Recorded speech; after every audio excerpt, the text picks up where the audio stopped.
Quaid Azam, Part 25. Yes, the mutiny began with the Hindu sepoys, who in fact rebelled, and then, of course, the Muslims also joined, and it turned into a political struggle, political power.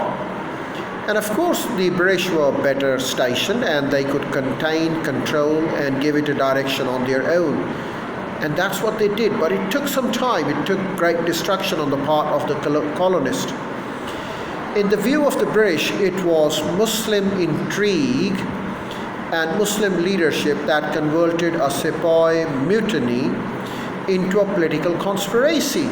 So this is how they developed their own idea into it.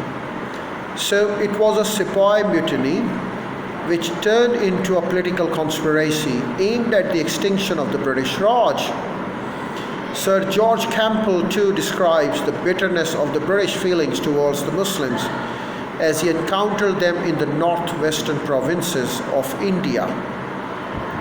It was Meerut that I first realized the strong feelings against the Mohammedans, for they did not call them Muslims, they called them Mohammedans.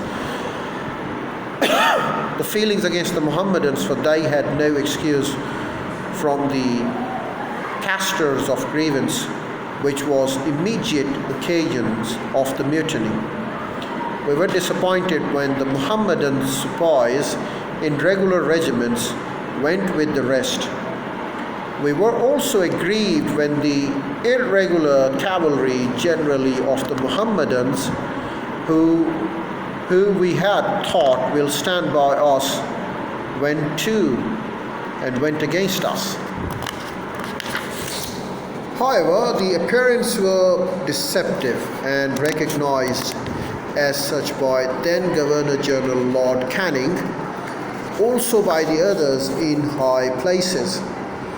The original military mutinies, Canning assessed, were sparked off by the Hindu sepoys, who feared for their caste, their honor, and their self-respect.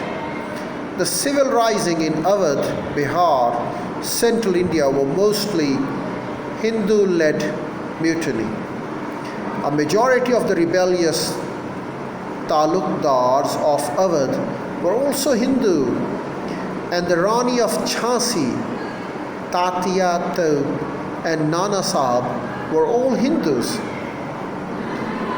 In the Gorakhpur region, and the commissioner noted, the commissioner noted that it were certain tribes of the higher caste of the Rajputs who displayed the most marked hostility.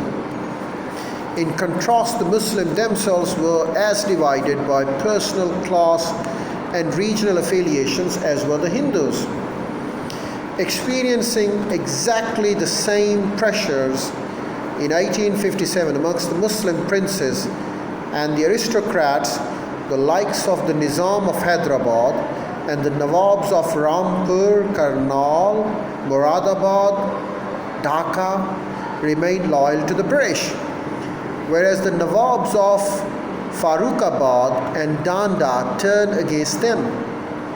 Some Muslim officials went one way and human behavior seemed the other way, and some also turned the other way around. In Aligarh and Rohilkhand, they were mostly with the uprising, but Muslims of Bengal, who had perhaps suffered the most economically from the expropriatory ways of the British East India Company, were not sufficiently persuaded to bestir themselves or to raise even their voice in protest. That is why the foundation of East India Company's seat in India remained undisturbed. In Punjab, Muslims joined the Sikh and formed part of the reinforcement for British troops on the ridge outside Delhi.